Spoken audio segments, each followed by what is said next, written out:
And you are now live.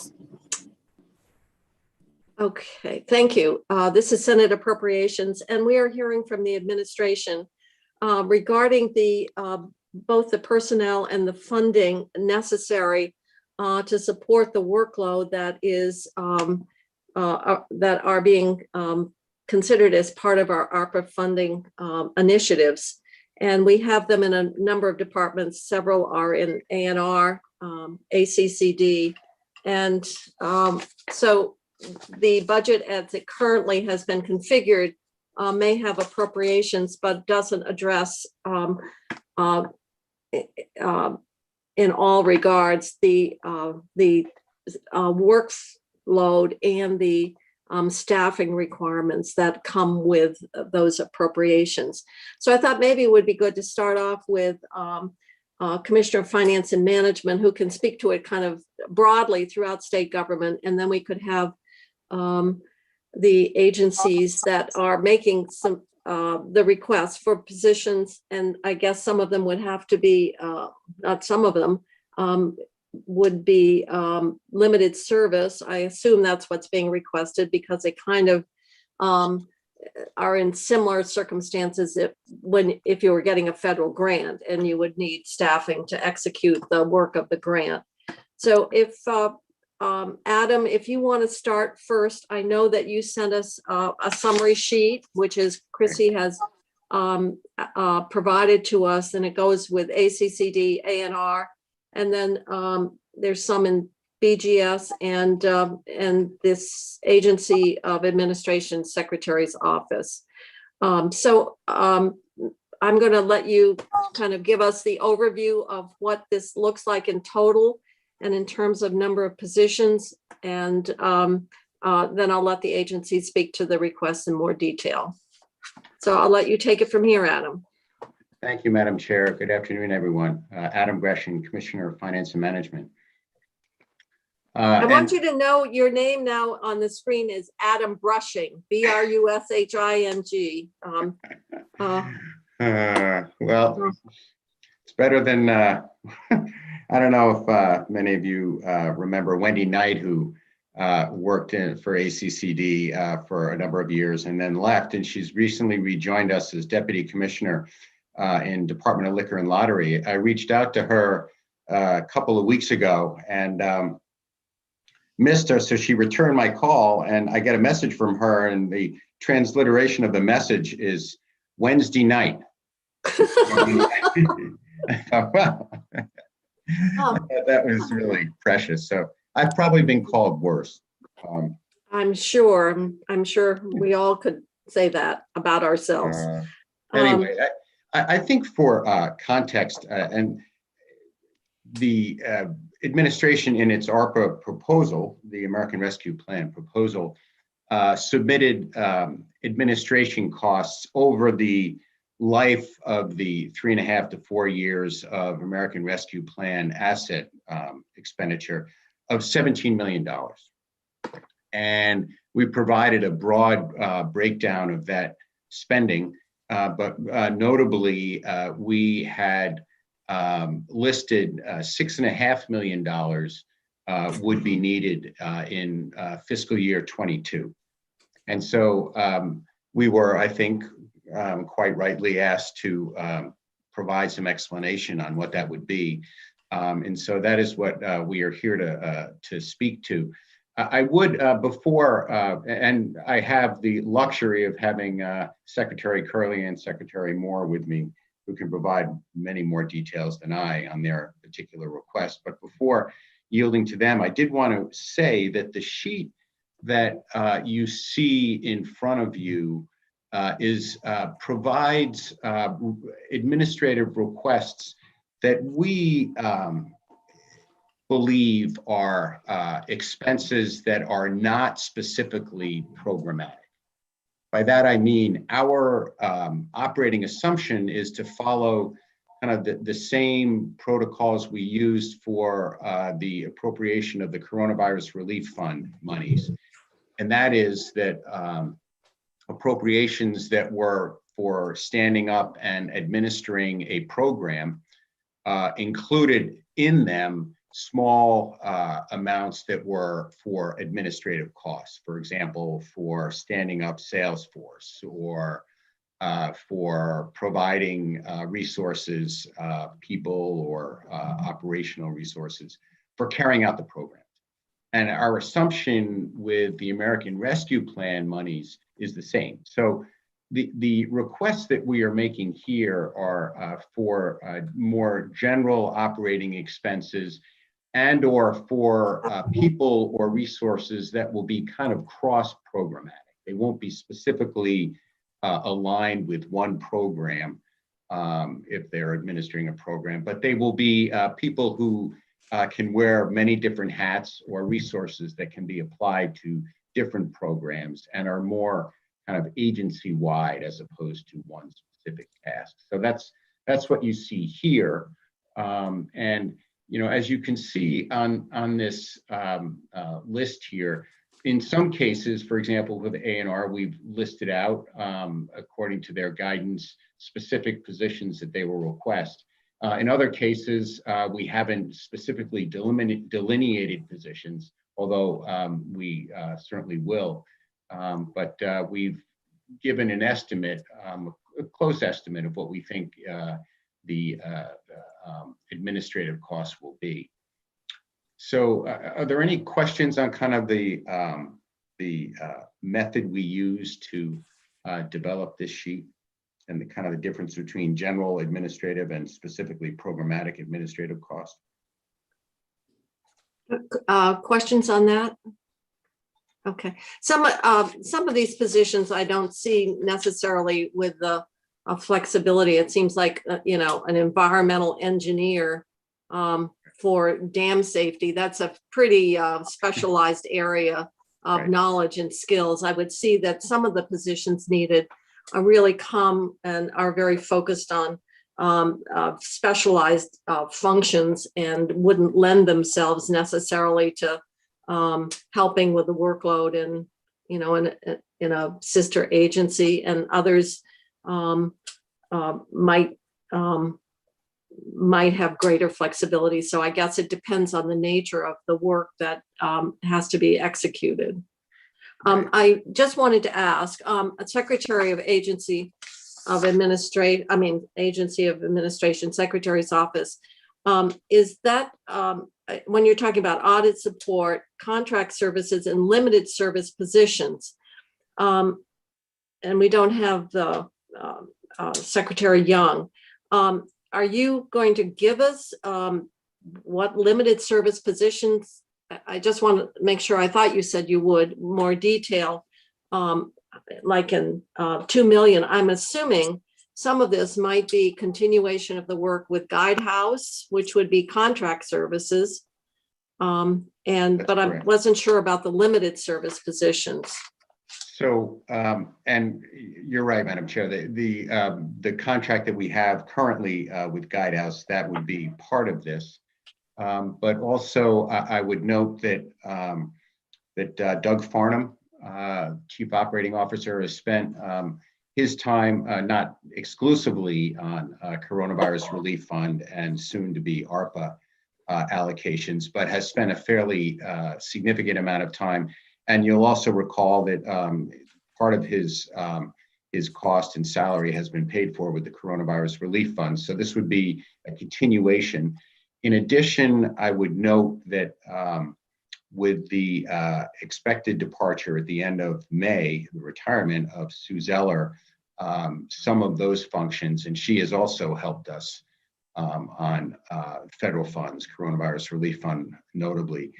So we would need to be picking up some of that work.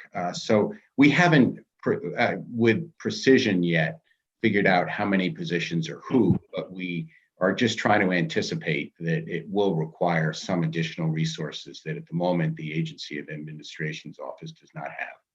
So we wanted to be fair and transparent and just list it there just to let you know that this is something that we think we will need. Okay. So I'm not sure, does that mean you think there'll be a limited service position requested in that agency or not?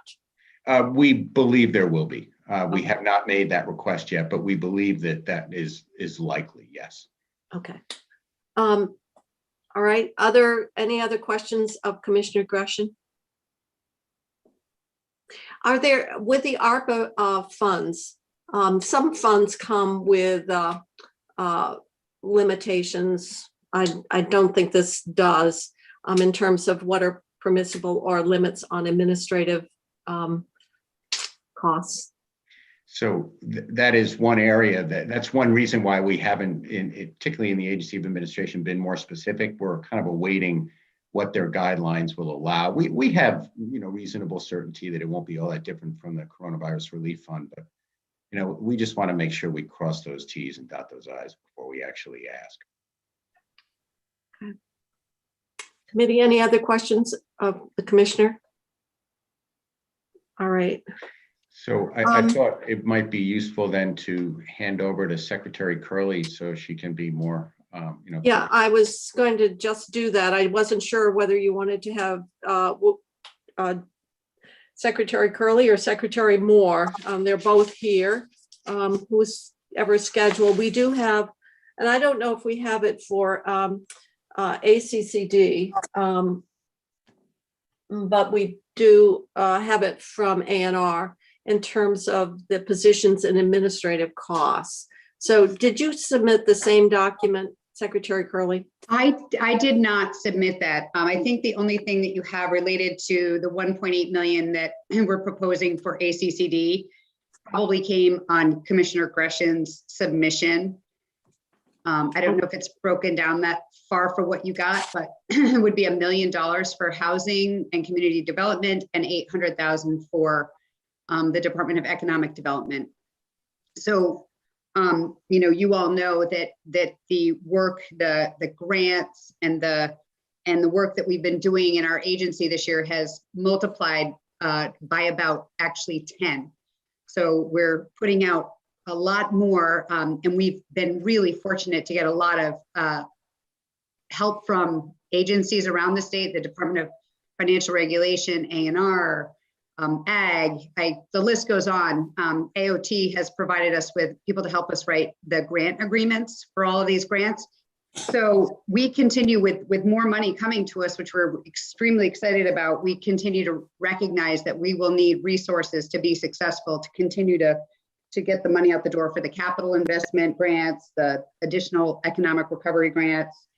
And so we're looking for as much flexibility as we possibly can. I certainly can give a list if limited service positions need to be laid out.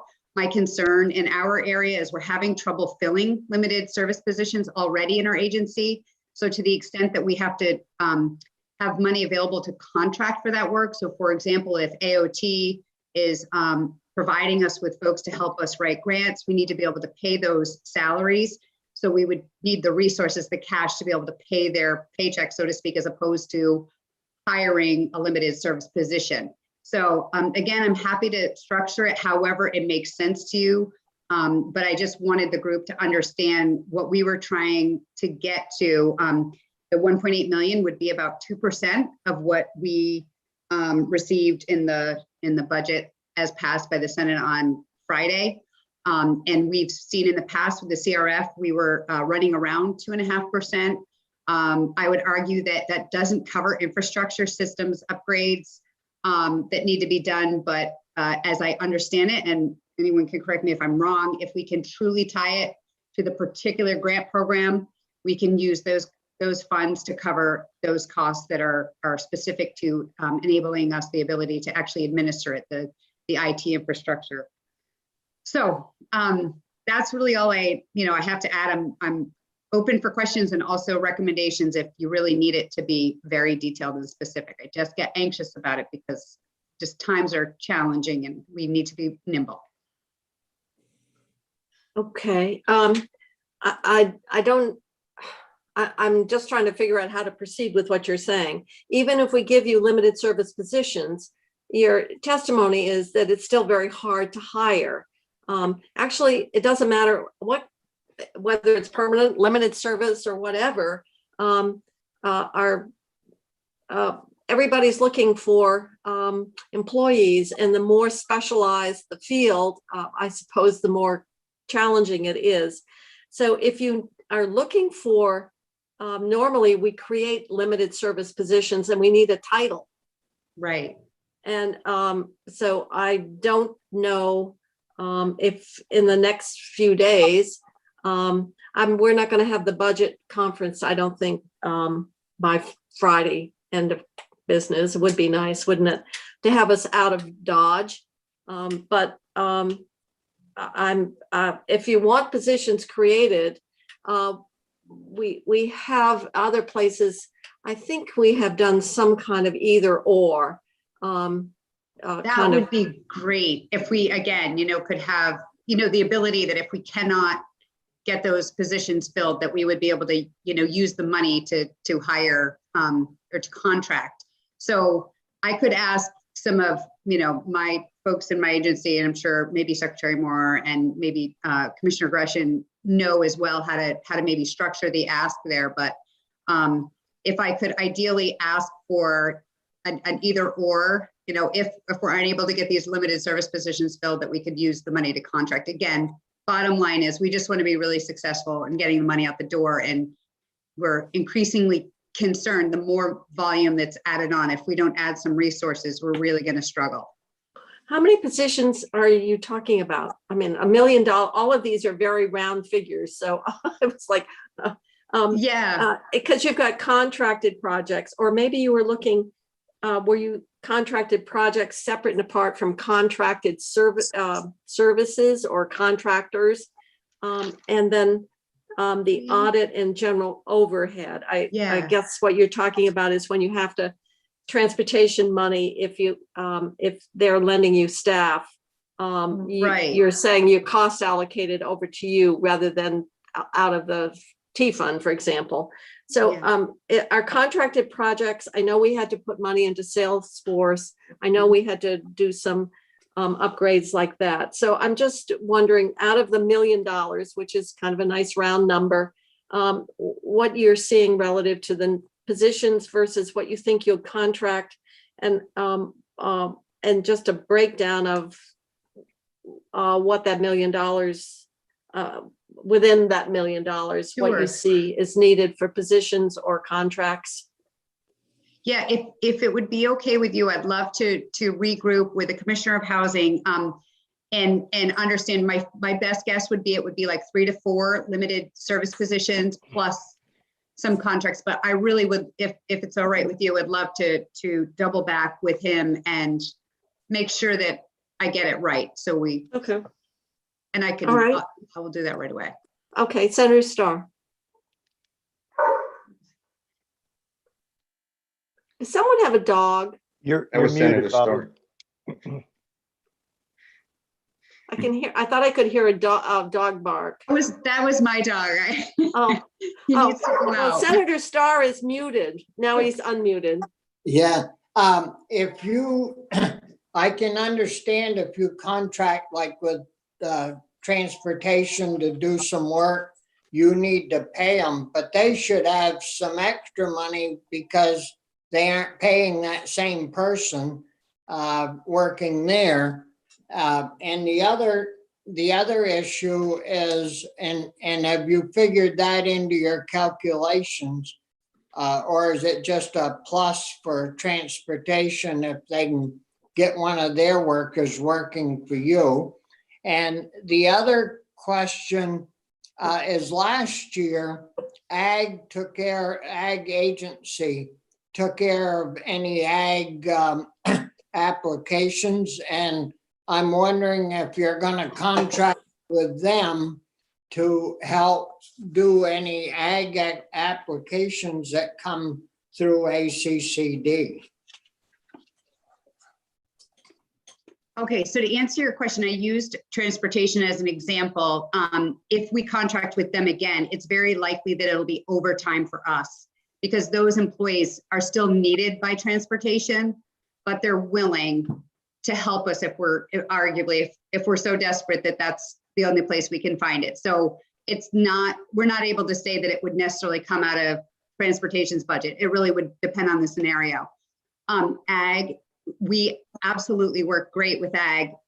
They also are, feeling, I think, some anxiety about not necessarily having administrative money available to help them with a variety of things. So they've already come to us to ask if we could team up and somehow share some resources. So we are all hands on deck in terms of pulling from each other and helping each other. But again, these are great questions, and I'm certainly happy to refine it a little bit. I do apologize. I only learned a couple hours ago that I was testifying today, and I didn't come as prepared as I would like to, but you've all, given me certainly something to think about to let you all react to, and I'm happy to provide more. Yeah, thank you. Yeah. As long as we're dealing with ARPA, it's all fungible.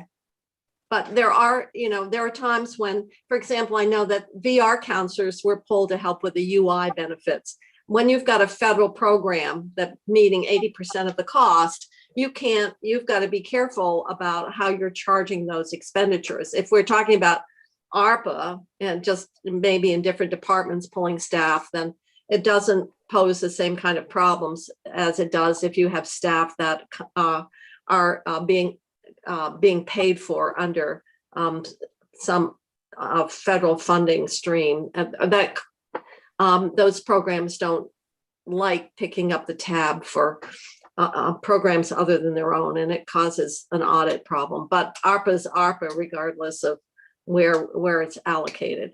So other questions? Well, Secretary Curley, sorry on such short notice, but if you can sort of flesh out what it is, and if they're limited service positions, what title would you want? And we'll see if we can work up some either or kind of language so that if you can't hire, and I'm looking at the list of Secretary Moore's, it's like, oh my gosh, that really, you're really looking at some specialized areas there. So we appreciate your coming, and then if you just want to give us a little bit more detail when you have a chance. Okay. Hopefully by early tomorrow, I can have something for you. All right, that'll be Thanks, great. everyone. All right, so we have Secretary Moore. You have quite a long list here. We do. So there are two types of needs that the agency has in implementing the ARPA funds. They're the administrative needs, and then there are the sort of the technical needs. And as Commissioner Gresham indicated, the technical needs really get folded into those program budgets. And so in the single sheet that was provided, there's a lot of different types of administrative services. Some are financial in that the water programs that we will be standing up will involve making grants in particular to project managers. And then on top of that, there are also permitting related needs in that both some of the initiatives run through ANR around water and wastewater may require permitting, as well as work around the broadband initiative in particular, and potentially the housing initiative. And so what we've laid out here is what we believe it will take to support sort of the business office processes, similar to what Secretary Curley mentioned regarding grants administration, but then also our regulatory role that will be triggered through a number of these different projects. Do you see for some of these, for example, environmental engineers, you'd have to contract with firms that do engineering, or do you envision you'll be able to hire for these positions?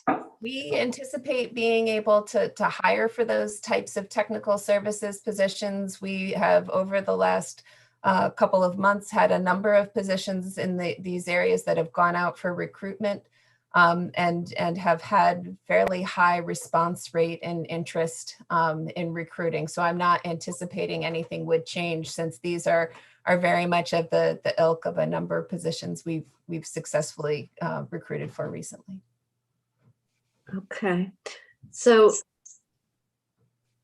you need, for clean water investments, you need a total of 3, 4, 6, 7 positions. we believe that is an accurate estimate of the number of sort of technical assistance positions that would be embedded in those program budgets. And then in addition to that, we have estimated that we will need five sort of financial administrative positions to help with regulatory review, as well as the grants and contracts component.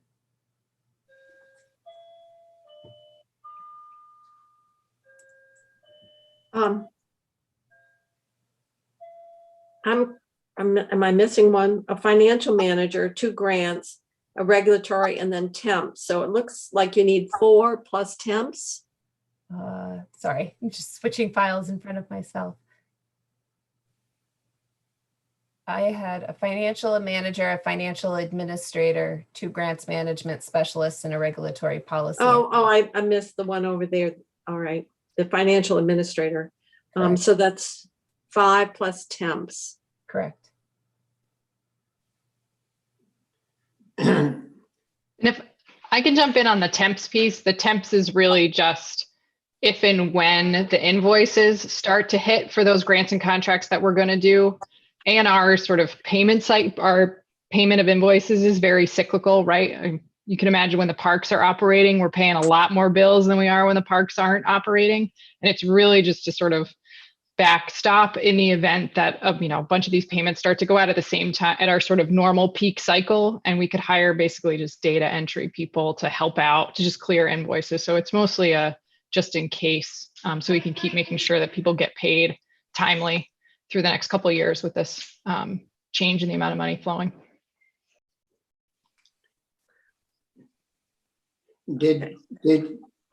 Yes, go ahead, Bobby. Secretary Moore, did you say something about a hemp in a person to? No, temp. Oh, okay. Get your mind out of the out of the field. Wow, gotta get hemp going, and I know thought they're going to diversify. Let me ask Commissioner Gresham. I'm assuming that you and your staff have looked at the estimated volume of work. I have no idea how many grants you're talking about. Apparently, it must be a fairly high volume of grants that you're seeing go out. I mean, in clean water, we had 40 million going out. Right. So, and it seems like that's a lot of staff, but a lot depends on how big those grants are and in what area. So I don't have any context to put this request in. Maybe, Senator Bruce, you do? I do not. I have another question to add to it for Commissioner Gresham. I'm wondering, I know these are projections, and I'm wondering, I'm assuming that they're projections built on the governor's plan for ARPA.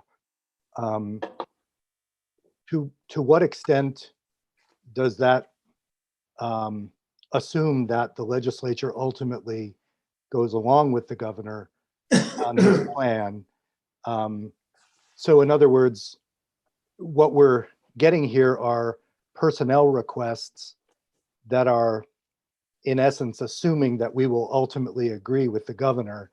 Is there, I don't want to ask you to negotiate with yourself, but is there any thinking about what happens if it's a lesser amount in any of these areas, or if there are other areas across the administration that turn out to need limited service positions as opposed to these particular buckets?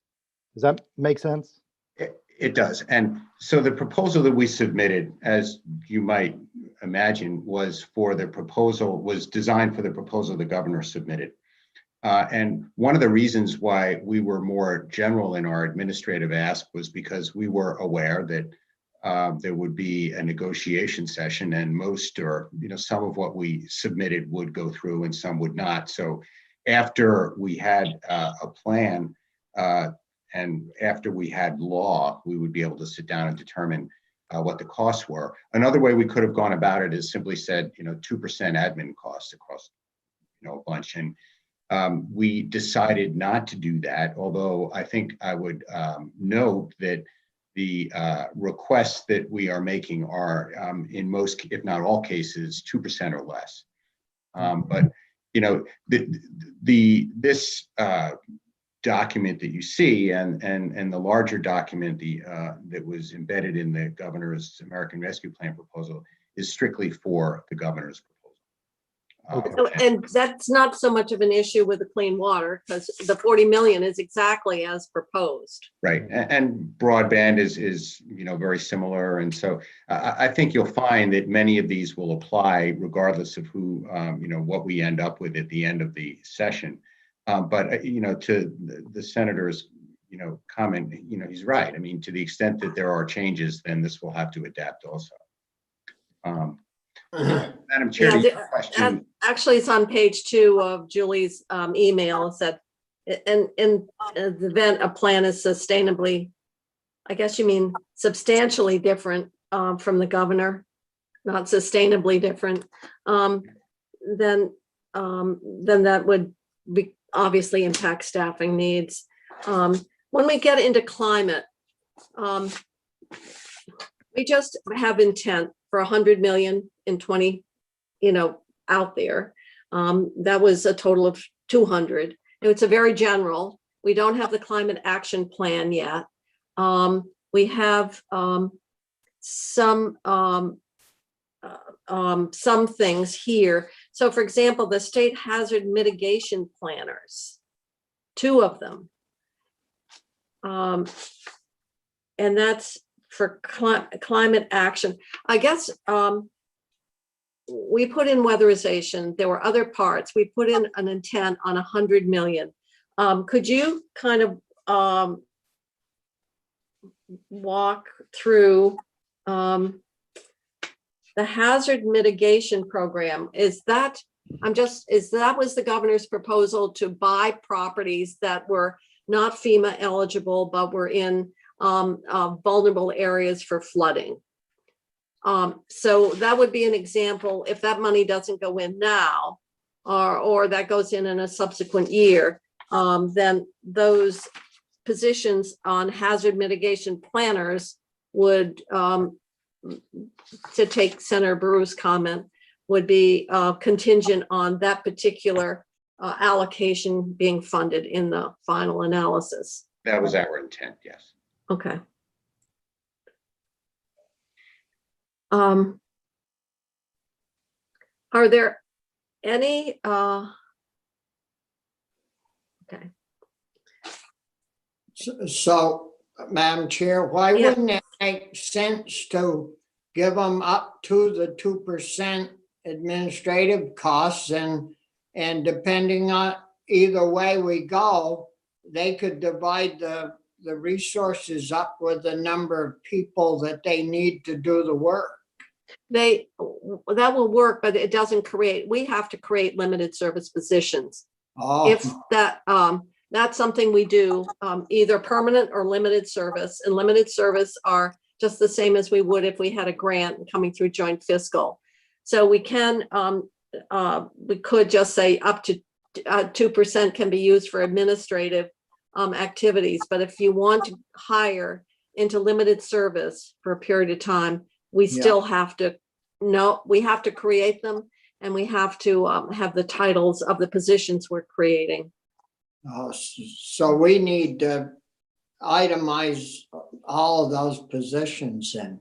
If that's the first option, but I think as Secretary Curley indicated, sometimes even if you have the position, it's impossible to find someone to fill the position with the skills that you need, and you end up either contracting for those services, or you might even go for a temporary, somebody who's retired and might consider doing some part-time work. Yeah. Let me ask Julie, out of what is in the Senate bill under climate change, which ones do you think you need? I don't believe there are any position, in the Senate bill, the efforts are all around weatherization, and I don't believe there are any needs within the Agency of Natural Resources as a result. Okay, that was sort of as I was looking through, but I just wanted to double check with you. So all of that, again, is contingent on what we do now versus what we do as a result of the climate action plan, which I assume would have a very significant agenda of work and what you would need for staffing to support either grants or $100 million is not an inconsequential amount. Correct. Okay. Yes, and I mean, that work is divided across many agencies of state government. I would defer to Commissioner Gresham as to whether the weatherization work under ARPA has implications for the Agency of Human Services. I don't know. For human services? Yeah, a lot of that work's done through OEO. Yeah, And yeah. I don't know if they had a staffing need as a result of. No, that there was originally a position requested for OEO. We thought we would put it there, and they came back and said it would be better, that coordination function, to have the position lodged in with one of the community action agencies itself, rather than in state government. Did I remember correctly? That's what we did, Senator Westman? We did, yes. Okay. There were 5 positions for each CAP agency and then 1 position Okay. to coordinate them. So maybe we hold out on the climate action for now, because that's still under development. And then regulatory proceedings.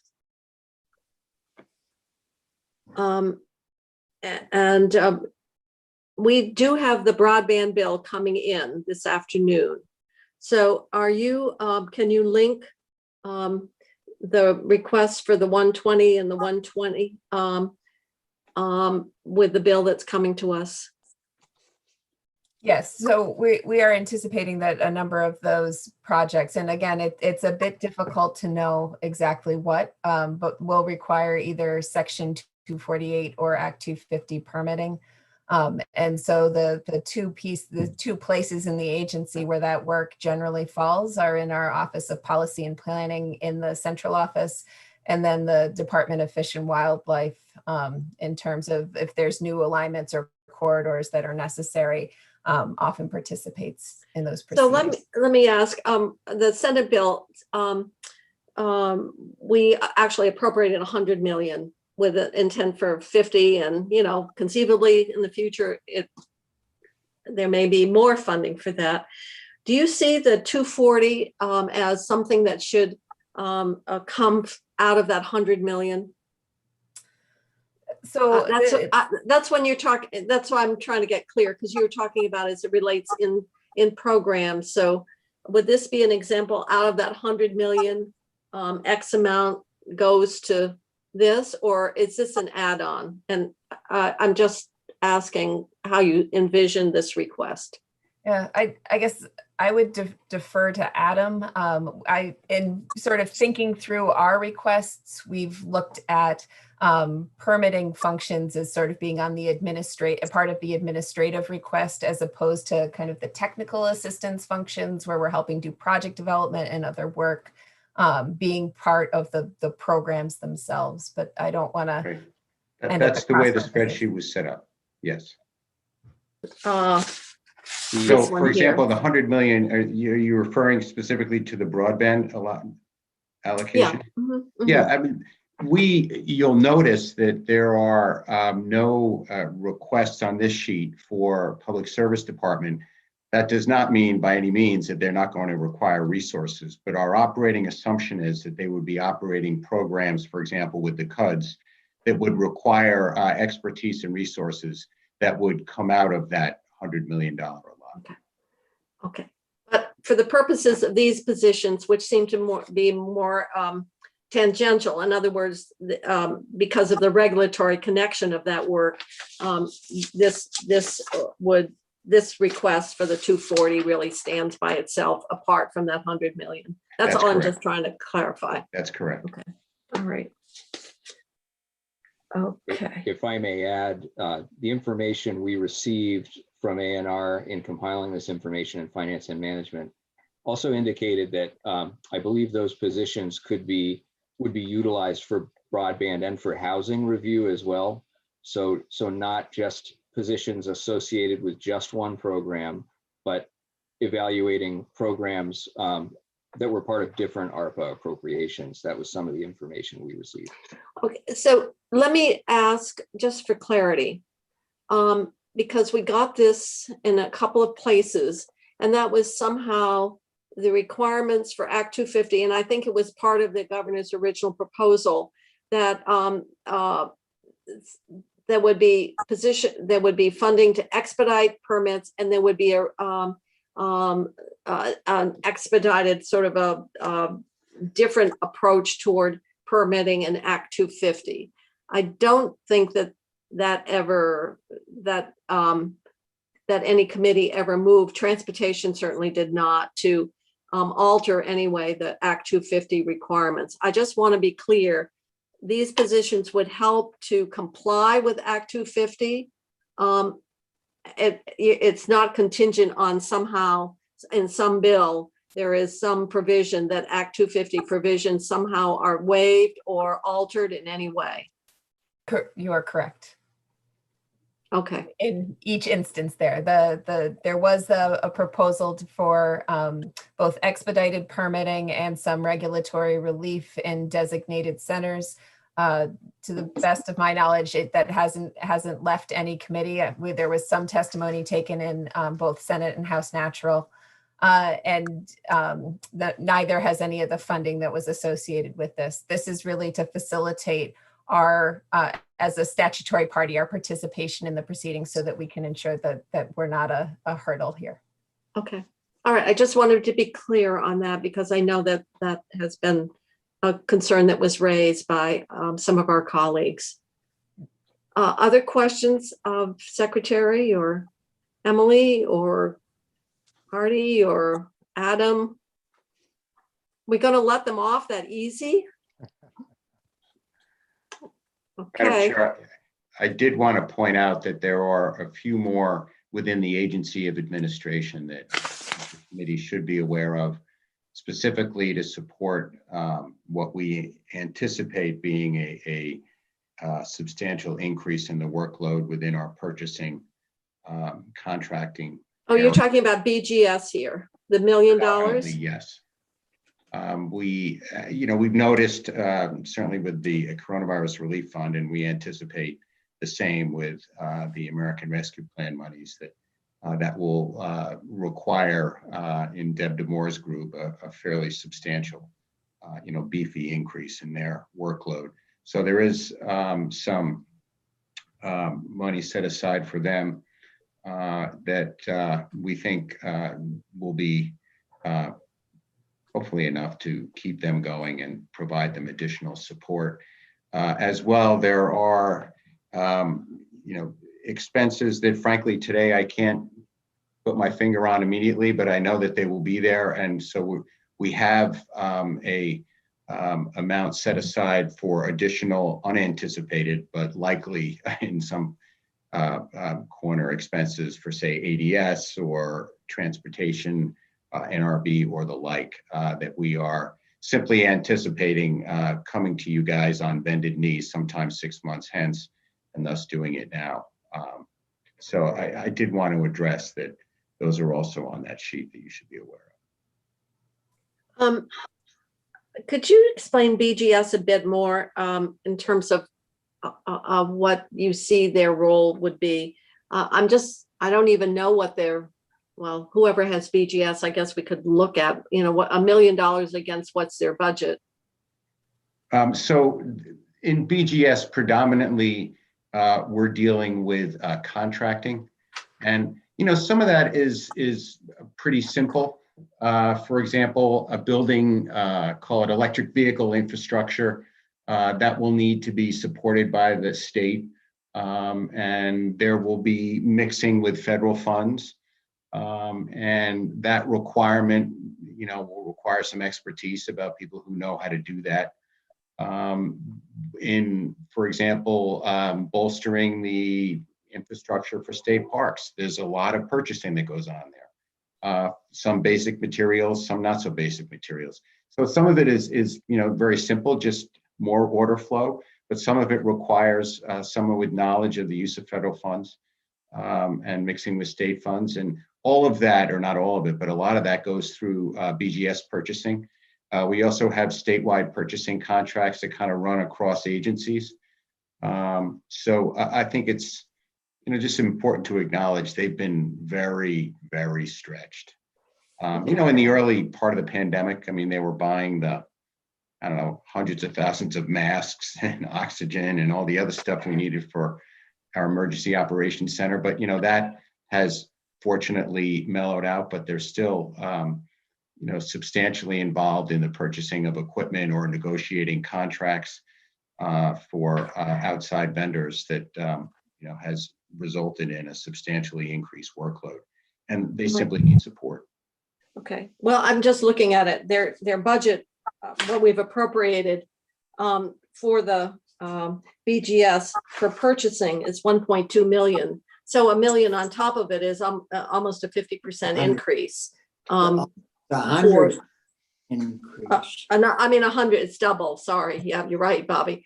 So that's why I was wondering in terms of where the $1 million came from relative to what we normally appropriate, what we have appropriated in the budget for the purchasing function within BGS. They'll be putting a substantial amount of money to work. And again, not all of that flows through their office, but a not insubstantial amount does flow through their office. Okay. They're the go-to organization for negotiating contracts, for example. They're the organization to purchase widgets that you need to build this and that for any upgraded facilities. So, again, I wouldn't be at all surprised if that proves to be actually a low number compared to what they need. But I don't want to the speak. same you have down here limited service positions. So I guess if you want positions, you need to let us know what positions you want created and how many. We will do that. Okay. Yeah. And the title, what.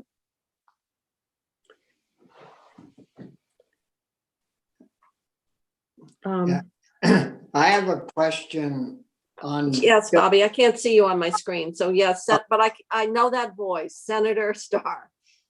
Yeah, Adam, BGS also sells property for us. And, that buy high and sell low attitude has got to change. And I'm hoping that we didn't get it in the bill. They're going to sell the state police barracks over in Burlington area. Williston. Williston, build a new one across the other side of the interstate for whatever reason, I don't know, but that's what they want to do. And the property that they own, that we own in Williston's worth a lot of money, and I should hope that you'd have that appraised and not sell it for less than the appraisal. That's Okay. just a comment. It doesn't have anything to do with this bill, but I've seen them buy. We bought buildings and paid $3 million for and sold them for $1 million.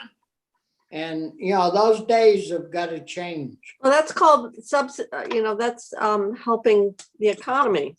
Yeah. And Senator, I would add to that, if there are also a couple of buildings on Baldwin Street that we'd be happy to sell you at a decent price if you're interested. Well, you sell those, and then in 10 years they'll need it for state office space, and we'll pay 10 times more than what we sold them for.